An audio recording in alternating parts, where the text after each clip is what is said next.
Hi, this is Aarti. So, இந்த செஷன்ல நம்ம என்ன டிஸ்கஸ் பண்ண போறோம் அப்படின்னா கிளாஸ் 7 NCERT ஜியோகிராஃபியோட chapter 2 inside our earth. So already we have completed our environment chapter வந்து கம்ப்ளீட் பண்ணிட்டோம். I hope it was clear for everyone. So இந்த இதுல நம்ம செகண்ட் சாப்டருக்கு மூவ் பண்றோம் inside our earth. Okay, so என்விரான்மெண்ட்ல வந்து நம்ம என்ன டிஸ்கஸ் பண்ணிருந்தோம் அப்படின்னு பாத்தீங்கன்னா what are the components of environment அப்படின்னு பார்த்திருந்தோம். அண்ட் லித்தோஸ்பியர்னா என்ன, அட்மாஸ்பியர், ஹைட்ரோஸ்பியர், பயோஸ்பியர், இந்த மாதிரி நேச்சுரல் என்விரான்மெண்டோட காம்பனன்ட்ஸ் பத்தி நம்ம வந்து டிஸ்கஸ் பண்ணிருக்கோம். ஓகே, அப்புறம் ஹியூமன் என்விரான்மெண்ட் எப்படி இருக்கு, ஈகோ சிஸ்டம்னா என்ன, இந்த மாதிரி சில விஷயம்லாம் நம்ம டிஸ்கஸ் பண்ணிருந்தோம். ஸோ அதுல லித்தோஸ்பியர் அப்படின்னு நம்ம பேசும்போது ஹேவ் மென்ஷன்ட் கிரஸ்ட் அப்படின்னு ஒரு வேர்ட் வந்து நம்ம மென்ஷன் பண்ணியிருக்கோம். சரியா? ஸோ அந்த கிரஸ்ட் ரிலேட்டடான ஒரு கான்செப்ட் தான் இந்த இன்சைட் அவர் எர்த். நம்ம ஜென்ரலா பாக்குற ஒரு நம்மளோட எர்த்துக்கு உள்ள என்ன விஷயம்லாம் இருக்கு அப்படின்னு பேசுறதுதான் inside our earth. Okay, so let's get into the topic.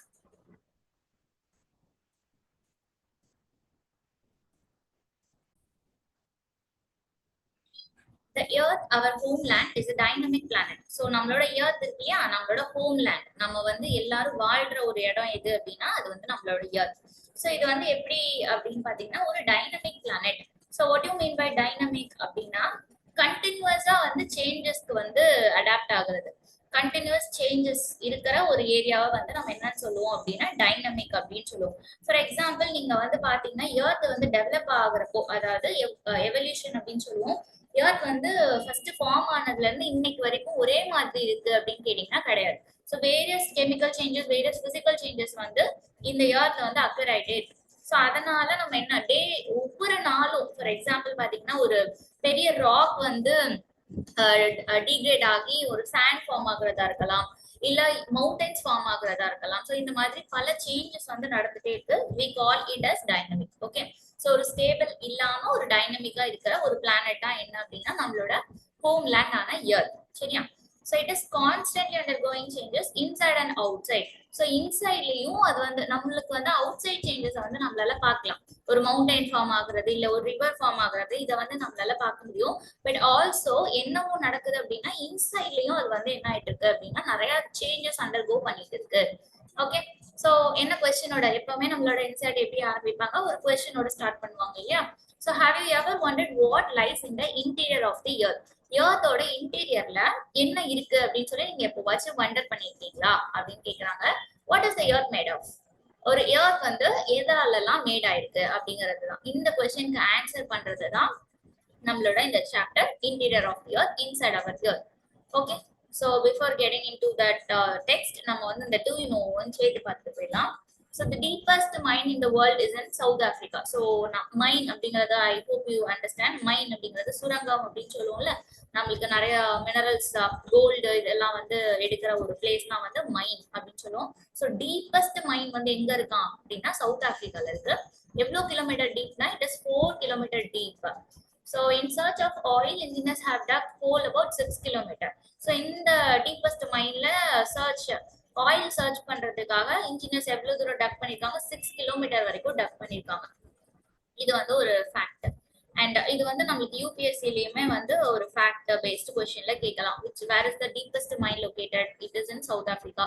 அது எவ்வளோ டீப்பா இருக்கு அப்படின்னா it is about 4 kilometers. Because இங்க வந்து என்சிஆர்டில இருந்து டைரக்ட் கொஸ்டின்ஸ் வந்து நம்மளுக்கு பாசிபிள் எப்பவுமே. ஸோ இங்க வந்து 2 கொடுத்துருக்காங்க, 4 kilometers and 6 kilometers கொடுத்துருக்காங்க. இங்க வந்து ஒரு மேனிபுலேஷன் பிளே வந்து யூபிஎஸ்சி பண்ண ட்ரை பண்ணுவாங்க. ஸோ இங்க வந்து கிளியரா பண்ணிருங்க, பாத்துக்கோங்க. எவ்வளவு கிலோமீட்டர் டீப் அப்படின்னா it is about 4 kilometers deep. எதுக்காக 6 kilometers இருக்கு அப்படின்னா அந்த இன்ஜினியர்ஸ் வந்து ஆயில் சர்ச் பண்றதுக்காக 6 kilometers டீப்ல டிக் பண்ணிருக்காங்க அப்படிங்கறது கிளியர் பண்ணிக்கணும். Okay, so to reach to the center of the earth you will have to dig a hole of 6000 kilometers. so ஒரு சென்டர் ஆஃப் எர்த்தோட சென்டருக்கு நம்ம மூவ் பண்ணனும் அப்படின்னா நம்ம எவ்வளவு கிலோமீட்டர் வந்து டிக் பண்ணி போகணும் அப்படின்னா it is about 6000 kilometers. So இதுவுமே வந்து யூபிஎஸ்சி பாசிபிள் क्वेश्चन. எப்படின்னா the radius of earth வந்து it is 6000 kilometers அப்படின்னு நம்ம வந்து சொல்லலாம். ஓகே, சோ டீப் வந்து ஓஷன் ஃப்ளோர்ல இங்கேயும் உங்களுக்கு மேனிபுலேட் பண்ணலாம். ஓஷன் ஃப்ளோரா இல்ல கான்டினென்டல் ஃப்ளோரா? சோ ஓஷன் ஃப்ளோர்ல 6000 kilometers நீங்க டிக் பண்ணாதான் நம்ம எங்க ரீச் பண்ண முடியும், centre of the earth. So ocean ஃப்ளோரை விட கம்பேரிட்டிவ்லி கான்டினென்டல் ஃப்ளோர் அப்படின்னா இன்னும் 6000 பிளஸ் கிலோமீட்டர்ஸா இருக்கும் சரியா. ஸோ ஓஷன் ஃப்ளோர் அப்படிங்கிறது உங்களுக்கு ஈஸியஸ்ட் கம்மியான இடம் இருக்கிற ஒரு ஏரியா. ஸோ அங்க 6000 கிலோமீட்டர். இதே இது கான்டினென்டல் ஃப்ளோர்னா கண்டிப்பா எப்படி இருக்கும் 6000 விட அதிகமா இருக்கும். ஓகே, ஸோ இப்போ எதுக்காக இந்த டியூனோ வந்து நம்ம கொஞ்சம் எலாபரேட்டிவா யூஸ் பண்றோம் அப்படின்னா என்சிஆர்டில இந்த மாதிரி ஒவ்வொரு லைனையுமே வந்து கொஸ்டின்ஸா மாத்துறது பாசிபிள். அது எப்படி கொஸ்டின்ஸா மாத்துவாங்க அப்படிங்கிறது தான் வந்து இதுல இருந்து எக்ஸாம்பிள்ஸ் தான் இந்த டேக் அவேஸ் வந்து இதுல இருந்து எடுத்துக்கலாம். ஓகே, ஸோ 6000 அப்படிங்கறத உங்களுக்கு வந்து அங்கனுக்குள்ள ஒரு பாயிண்ட் ஆஃப் கொஸ்டின் வைக்கலாம் அண்ட் ஓஷன் ஃப்ளோர் அப்படிங்கிறதுல ஒரு பாயிண்ட் ஆஃப் கொஸ்டின் வைக்கலாம் அப்படிங்கறத எக்ஸ்பிளைன் பண்றது தான் இதை கொஞ்சம் எலாபரேட்டிவா நம்ம பார்த்தோம். ஓகே ஓகே, ஸோ இந்த டூயினோ முடிச்சிட்டோம் and getting into the topic interior of the earth. earth ஓட இன்டீரியர்ல என்ன இருக்கு? ஸோ ஃபர்ஸ்ட் லைன் என்ன கொடுத்துருக்காங்க? Just like an onion. ஒரு ஆனியன் மாதிரி இருக்கா இந்த earth வந்து. ஓகே, நீங்களே வந்து ஃபீல் பண்ணிருப்பீங்க. அந்த இதெல்லாம் நம்ம சின்ன வயசுல வந்து டிரா பண்ண இமேஜ் தான். So just like an onion, the earth is made up of several concentric layers with one side another. So எப்படி வந்து ஒரு ஆனியன் வந்து பீல் பண்ண உள்ளக்க இருந்து ஒவ்வொரு லேயர்ஸா வந்துட்டே இருக்கும். ஃபார் எக்ஸாம்பிள் எக் கூட வச்சுக்கலாம். எக்ல வந்து 3 லேயர்ஸ் நம்மளால பார்க்க முடியும்ல. இன்னும் நல்லா சொல்லணும்னா we can see 4 layers. So அந்த மாதிரி ஒரு லேயர்டு ஸ்ட்ரக்சர்ல தான் நம்மளோட earth வந்து இருக்கும். several concentric layers with one inside another. ஒண்ணுக்கு உள்ள இன்னொன்னு இருக்கும் அந்த மாதிரி. The uppermost layer over the earth's surface is called the crust. So இது வந்து question. So இது வந்து நீங்க தெரிஞ்சுக்க வேண்டிய பாயிண்ட். So crust அப்படிங்கிறது என்ன அப்படின்னா earth ஓட சர்ஃபேஸ்ல இருக்கிற uppermost layer நம்ம என்னன்னு சொல்லுவோம்? We call it as crust. சரியா? It is the thinnest of all layers. So இந்த crust அப்படிங்கிறது என்னன்னா எல்லா லேயர்ஸ், இன்னும் நம்ம நிறைய லேயர்ஸ் படிப்போம். அந்த எல்லா லேயர்ஸ்லயுமே thinnest வந்து எது அப்படின்னா it is your crust. அப்போ இந்த thinnest லேயரோட எவ்வளவு டைமென்ஷன் இருக்கு அப்படின்னா it is about 35 kilometre. Okay, on the continental mass நான் சொன்னேன் இல்லையா 35 continental mass அப்படிங்கிற இது வந்து என்னன்னா உங்களோட லேண்ட் ஏரியா. நம்மளோட கான்டினென்ட்ஸ் இருக்கு இல்லையா, 7 கான்டினென்ட்ஸ், ஏசியா, அண்டார்டிகா, யூரோப் அந்த மாதிரி இருக்கு இல்லையா. ஸோ அது எல்லாத்தையும் நம்ம சேர்க்கும் போது அது எல்லாத்தையும் சேர்த்து நம்ம என்ன சொல்லுவோம் அப்படின்னா கான்டினென்டல் மாஸ் அப்படின்னு சொல்லுவோம். அந்த கான்டினென்ட்ஸ் எல்லாம் போக மீதி இருக்கிற அந்த ஓஷன் ஏரியாஸ் இருக்கு இல்லையா, இது எல்லாத்தையும் நம்ம என்ன சொல்லுவோம்னா ஓஷன் ஃப்ளோர்ஸ் அப்படின்னு சொல்லுவோம். சரியா? ஓகே, அப்போ கான்டினென்டல் மாஸ்ல பார்க்கும்போது இந்த கிரஸ்ட் வந்து எவ்வளவு இருக்கு? 35 கிலோமீட்டர் டீப்ல இருக்கு. அதே இது ஓஷன் ஃப்ளோர்ஸ் பார்த்தோம்னா இட் இஸ் வெரி கம்மி தான், இட் இஸ் 5 கிலோமீட்டர் ஒன்லி. அதனாலதான் நம்ம இங்க என்ன சொன்னோம், ஓஷன் ஃப்ளோர்ல இருந்து நம்ம சென்டருக்கு போகணும் அப்படின்னா இட் இஸ் 6000 கிலோமீட்டர். அப்போ கான்டினென்டல்ல இருந்து போகணும் அப்படின்னா அதோட இங்க ஒரு 30 கிலோமீட்டர் ஆட் ஆகுது இல்லையா. அப்ப 6030 கிலோமீட்டர் நம்ம வந்து டிக் பண்ணணும். ஓகே, சோ இதுதான் வந்து crust. சோ crust பத்தி நீங்க என்ன ஞாபகம் வச்சுக்கணும்? It is the uppermost layer of the earth's surface, thinnest of all layers. அதோட டைமென்ஷன் கான்டினென்டல்ல வந்து 35 கிலோமீட்டர், ஓஷன் ஃப்ளோர்ல வந்து 5 கிலோமீட்டர்ஸ். ஓகே, அவ்வளவு. அப்புறம் இன்னொன்னு வந்து என்ன ஞாபகம் வச்சுக்கணும்னா அதுல இருக்கிற கான்ஸ்டிட்யூவன்ட்ஸ் என்னென்ன, மினரல் கான்ஸ்டிட்யூவன்ட் என்னென்ன. இப்போ கான்டினென்டல் மாஸ்ல வந்து ஒரு டைப் ஆஃப் மினரல் கான்ஸ்டிட்யூவன்ட் நம்மளுக்கு இருக்கு அண்ட் என்னது ஓஷன் ஃப்ளோர்ஸ்ல வந்து வேற மாதிரியான ஒரு மினரல் கான்ஸ்டிட்யூவன்ட் இருக்கு. அப்போ கான்டினென்டல் மாஸ்ல என்ன மினரல் கான்ஸ்டிட்யூவன்ட்னா we call it as sial. அப்போ SI for சிலிக்கா, AL for அலுமினா. ஸோ சிலிக்காவும் அலுமினாவும் நம்மளுக்கு அதிகமா எங்க இருக்கும்? கான்டினென்டல் மாஸ்ல இருக்கும். அதே இது ஓஷனிக் கிரஸ்ட்ல என்ன இருக்கும் அப்படின்னு பாத்தீங்கன்னா SIMA. So SI for silica and MA for magnesium. So ocean ஃப்ளோர்ல என்ன இருக்கு? சைமா இருக்கு. கான்டினென்டல் ஃப்ளோர்ல என்ன இருந்துச்சு? சயால் இருந்துச்சு. ஓஷன் ஃப்ளோர்ல சைமா. ஸோ சிலிக்கா வந்து ரெண்டுத்துலயுமே காமன்.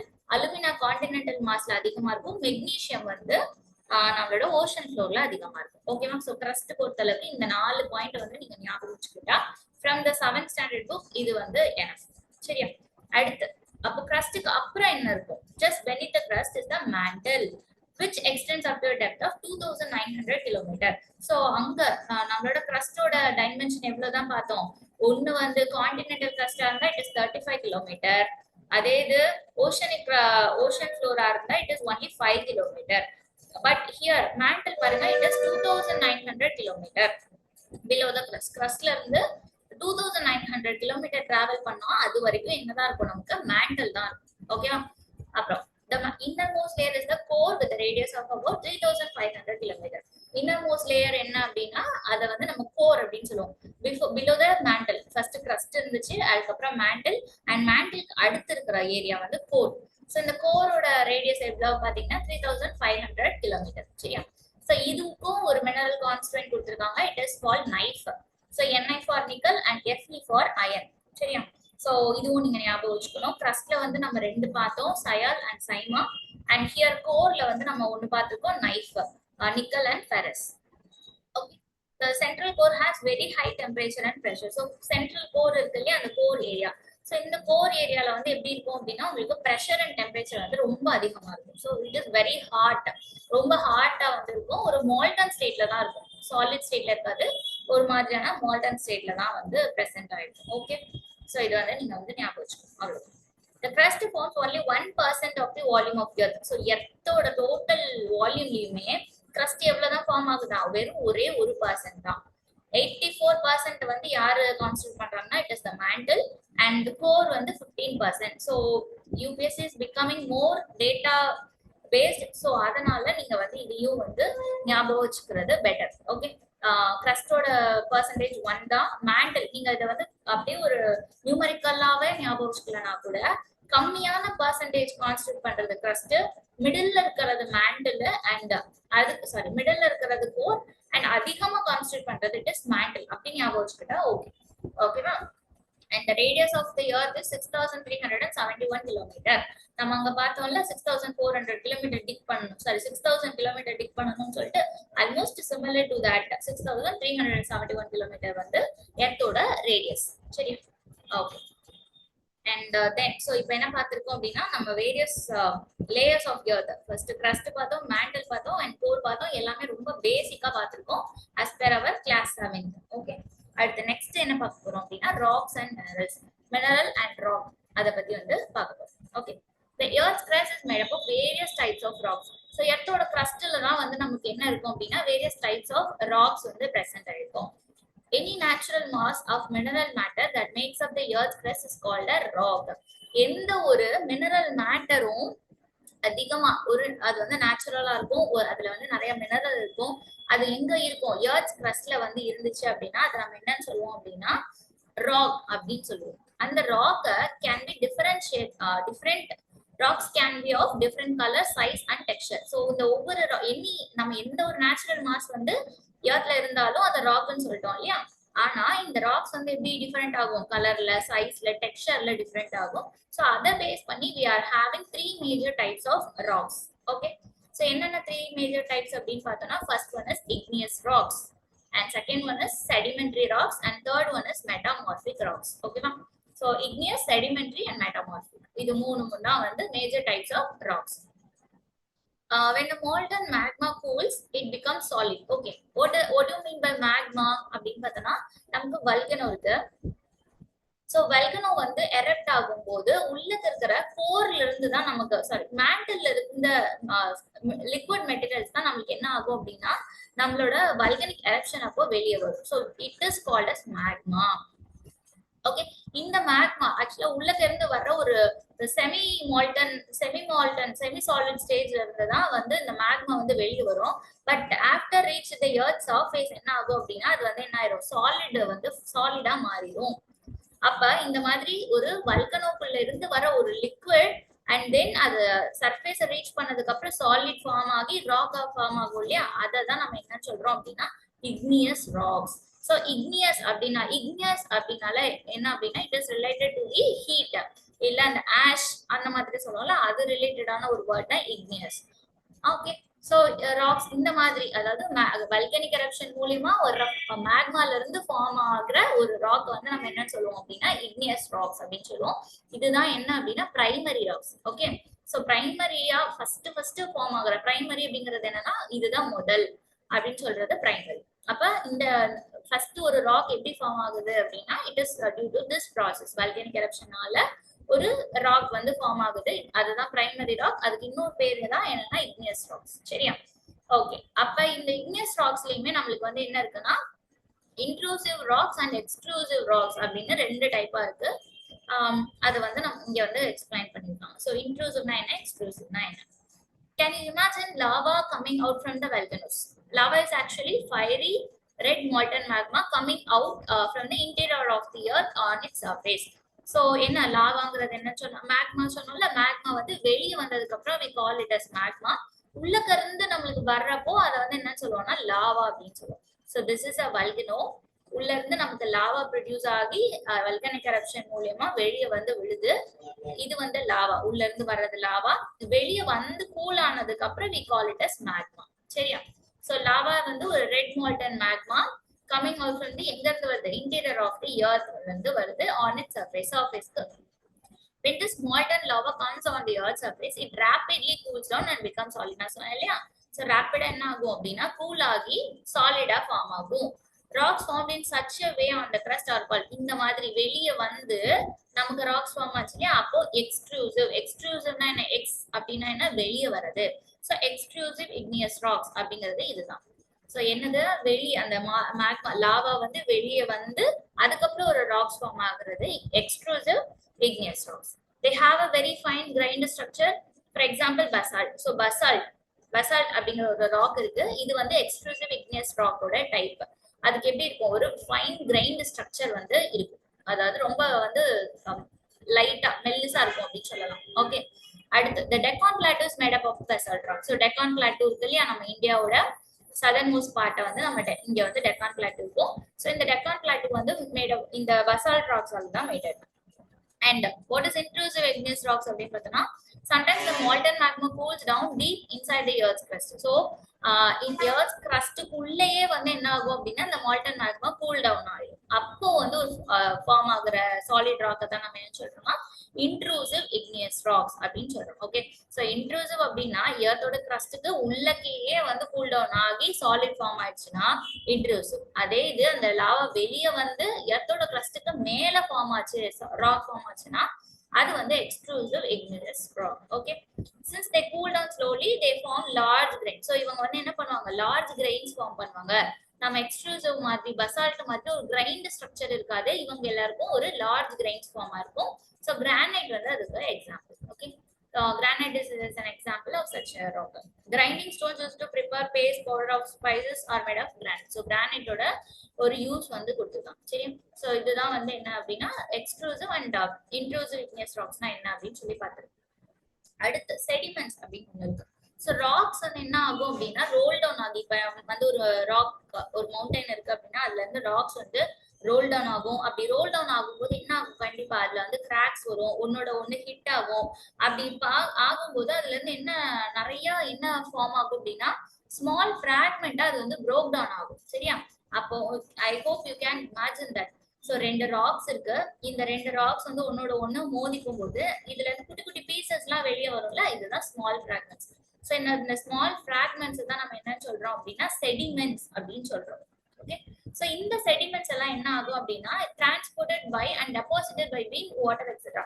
ஸோ இதுல காத்தடிக்கும் போது என்ன, காத்தடிச்சுன்னு வச்சுக்கோங்க, இந்த குட்டி குட்டி பீசஸ் இந்த செடிமெண்ட்ஸ் எல்லாம் வந்து கொண்டு போய் ஏதோ ஒரு இடத்துல போய் சேர்த்து வச்சிருக்கோம். ஸோ இந்த மாதிரி நிறைய செடிமெண்ட்ஸ் வந்து அது மேல மேல மேல மேல உட்காந்து அது வந்து ஒரு பெரிய ஒரு ராக்கா ஃபார்ம் ஆச்சு அப்படின்னா, இந்த மாதிரி ஒரு ராக்கோட ஏதோ ஒரு ஃபங்க்ஷனால செடிமெண்ட் ஃபார்ம் ஆகி அந்த செடிமெண்ட்ஸ் எல்லாம் ஒண்ணு சேர்ந்து ஒரு ராக் திரும்ப ஃபார்ம் ஆச்சு அப்படின்னா it is called sedimentary rocks. சரியா? These loose sediments are compressed and hardened to form layers of rocks. So அந்த loose sediments எல்லாம் compress ஆகி ஹார்ட் ஆகி இன்னொரு ராக் வந்து ஃபார்ம் ஆகும், அதுதான் இந்த sedimentary rocks. அதுக்கு எக்ஸாம்பிள் என்ன, sandstone. So sandstone is made of grains of sand. These rocks may also connect. ஆமா, இந்த செடிமெண்டரி ராக்ஸோட இன்னொரு ஃபீச்சர் என்ன அப்படின்னு பாத்தீங்கன்னா இதுல என்ன இருக்கும், ஏன்னா எங்கெங்கயோ இருந்து அந்த செடிமெண்ட்ஸ் எல்லாம் வந்து ஏரோ வாட்டரோ கொண்டு வருது. அப்ப என்னவும் அதுல ஆட் ஆயிருக்கும் அப்படின்னா plant fossils, animals and other microorganisms that once lived on Earth. எப்போவோ வந்து வாழ்ந்த பிளான்ட்டோ அனிமலோ மைக்ரோ ஆர்கானிசமோ எங்க வந்து பிரசன்ட் ஆயிருக்கும் அப்படின்னா இந்த செடிமெண்டரி ராக்ஸ்ல வந்து பிரசன்ட் ஆயிருக்கும். சரியா? ஓகே, நெக்ஸ்ட் இந்த igneous and sedimentary rocks தான் என்ன ஆகும் அப்படின்னா can change into metamorphic rocks. So metamorphic அப்படின்னா என்னன்னா it is to change, ஒரு ஏதோ ஒரு சேஞ்ச் ஆகி பிசிக்கல் சேஞ்சும் ஏதோ ஒரு சேஞ்ச் ஆகி இந்த igneous ராக்ஸும் செடிமெண்டரி ராக்ஸும் வேற ஒரு டைப்பா மாறுறது தான் என்ன அப்படின்னா மெட்டாமார்பிக் ராக்ஸ்.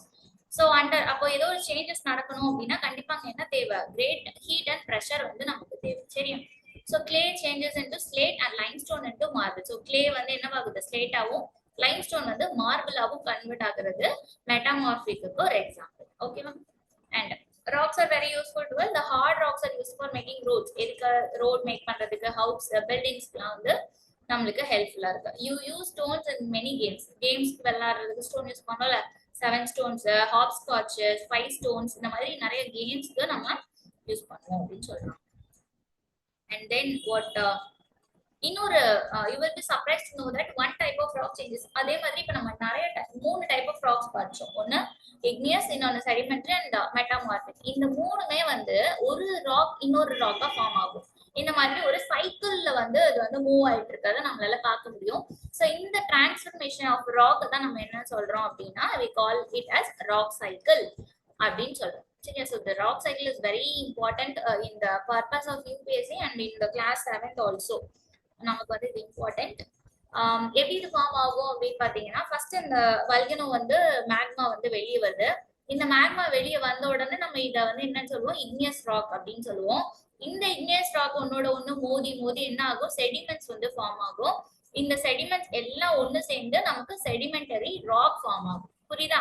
அண்ட் தென் இந்த செடிமெண்டரி ராக்ல ஏதோ ஒரு சப்ஜெக்ஷன் டு சேஞ்சஸ் நடக்கும் போது நமக்கு வந்து என்ன ஃபார்ம் ஆகும், மெட்டாமார்பிக் ராக் வந்து ஃபார்ம் ஆகும். அகைன் இந்த மெட்டாமார்பிக் ராக்கு என்ன பாசிபிலிட்டி இருக்கு, it can be made into a volcano.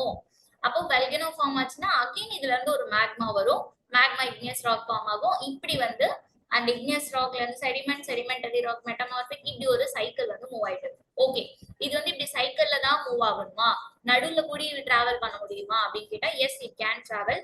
இந்த செடிமெண்ட் வந்து டக்குன்னு என்ன ஆயிரும், சாரி, இந்த இக்னியஸ் ராக் அகைன் வந்து இது செடிமெண்டரி ராக்கு ஃபார்ம் ஆகாமலே கேன் டிராவல் டு மெட்டாமார்பிக். இதுல ஏதோ ஒரு சேஞ்சஸ் நடந்து என்ன ஆகலாம், மெட்டாமார்பிக் ராக்கும் ஃபார்ம் ஆகலாம். ஓகே, இந்த மெட்டாமார்பிக் ராக் திருப்பி அந்த சைக்கிள்குள்ள என்டர் ஆகலாம். அதே மாதிரி இந்த செடிமெண்டரி ராக்கு கூட என்ன ஆகலாம், மெட்டாமார்பிக் ராக்கா மாறாம ஸ்ட்ரைட்டா வந்து ஒரு வல்கனிக் ஆக்டிவிட்டியில இன்வால்வ் ஆகலாம். ஆர் எல்ஸ் இந்த செடிமெண்டரி ராக் வந்து அகைன் வந்து என்ன ஆகலாம், செடிமெண்டாவே மாறலாம். ஓகே, சோ இந்த மாதிரி ஒரு இன்டர்சேஞ்சபிள் பினாமினா வந்து நடந்துட்டே இருக்கும். சரியா? சோ இதுதான் வந்து rock cycle. I hope the rock cycle was clear. And then நம்ம என்ன பார்க்கறோம், இந்த லெசன்ல வந்து ஆல்மோஸ்ட் அவ்வளவுதான் நினைக்கிறேன். சோ ராக் சைக்கிளோட முடிஞ்சிருச்சு.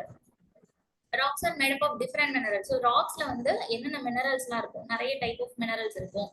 So minerals are naturally occurring substances which have certain physical properties and definite chemical composition. So minerals அப்படிங்கிறது என்ன, நேச்சுரலா இருக்கிற ஒரு சப்ஸ்டன்ஸ், அதுக்கு வந்து ஒரு பிசிக்கல் ப்ராப்பர்ட்டியும் இருக்கும் அண்ட் தென் ஒரு டெஃபினட் கெமிக்கல் காம்போசிஷனும் அதுக்கு வந்து இருக்கும். சரியா? So minerals are very important to human kind. So minerals வந்து என்ன, நமக்கு ஹியூமன் கைண்டுக்கு கண்டிப்பா நிறைய தேவை. Some are used as fuels, coal, natural gas, petroleum, இது எல்லாமே வந்து நம்ம யூஸ் பண்ணிட்டு இருக்கோம். And also we use it in industries, iron, aluminium, gold, uranium, இந்த மாதிரி இதுவுமே நம்மளுக்கு என்னதான் மினரல்ஸ் தான். சரியா? ஸோ இந்த மாதிரி மினரல்ஸ் ராக்ஸ்ல இருந்து அடுத்த விஷயம் நம்ம படிக்க போறதுதான் மினரல்ஸ். அதுக்கு வந்து ஒரு குட்டி இன்ட்ரோ மாதிரி இங்க கொடுத்துருக்காங்க, அவ்வளவு. ஓகே, ஸோ இதோட இந்த லெசன் வந்து நம்ம கம்ப்ளீட் பண்ணிட்டோம். ஸோ கண்டிப்பா என்ன பண்ணுங்க அப்படின்னா, இதுல இருக்கிற ஆன்சர்ஸும் ட்ரை பண்ணி பாருங்க. இது வந்து ரொம்ப சிம்பிளா தான் இருக்கும். What are the 3 layers of the earth? 3 layers of the earth என்ன, crust, mantle, core. What is the rock? Rock na என்ன, 3 types of rock என்ன, extrusive, intrusive rocks எப்படி ஃபார்ம் ஆகுது, what do you mean by rock cycle, rocks ஓட uses என்ன, metamorphic. So இது எல்லாமே நம்ம படிச்ச விஷயம் தான். And the rock which is made up of molten magma. Molten magmaவால ஃபார்ம் ஆகுற ராக் என்னன்னு சொல்லுவோம், it is igneous rock. The innermost layer of the earth வந்து என்னது, core. Gold, petroleum and coal are examples of minerals. Rocks which contain fossils. Fossils இருக்கிறது என்ன, sediments. So sedimentary rocks ல தான் fossils இருக்கு. The thinnest layer of the earth நம்ம என்ன படிச்சோம், it is crust. சரியா? And match the following கொடுத்திருக்காங்க. So இதையும் நீங்க ட்ரை பண்ணி பாருங்க. If and give reasons, இதுலயுமே நீங்க வந்து work பண்ணலாம். Okay? So if ஏதாவது doubts இருந்துச்சு அப்படின்னா you can comment. I hope this lesson was clear. And ஃபைனலா நம்ம நாளைக்கு வேற ஒரு சாப்டர், நெக்ஸ்ட் சாப்டர்ல மீட் பண்ணலாம். Until see you, bye.